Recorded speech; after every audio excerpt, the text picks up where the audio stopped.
সর্বশেষ এই নিউজটা দেখেন, এখানে কইতেছে ভারতের বিএসএফ বাংলাদেশের সীমানাতে ঢুকে 2 রাখালরে গুলি করেছে। নিউজ তো দেখলেন, এবার ভিডিওটা দেখেন।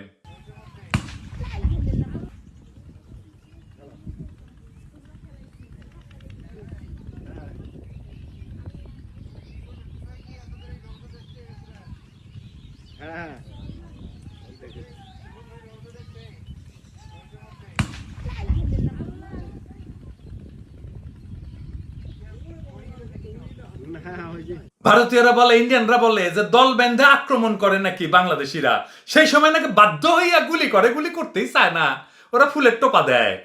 দেখেন দৌড়ায় পালাইতেছে ছেলেরা, কোনো ঝুঁকি তৈরি করেছিল, করে নাই। তারপরে এভাবে তারাই নিয়ে গুলি করছে। আচ্ছা বুঝলাম বিএসএফ জাউরা বাহিনী, কিন্তু বাংলাদেশের বিজিবি তো সীমান্ত রক্ষা করে, বেতন তো পায়, আমাদের টাকাতেই তো বেতন পায়, আপনার ট্যাক্সের পয়সা তো বেতন পায়। ওই যে মারা গেছে যারা গুলি করছে তার ট্যাক্সের পয়সাও তো বিজিবির বেতন হয় নাকি? সীমানার ভিতরে এসব মাইরা গেল, কোনো সেট বাতাসে নাই। হাসিনা সরকার কোন আনুষ্ঠানিক প্রতিবাদ জানাইছে? একটা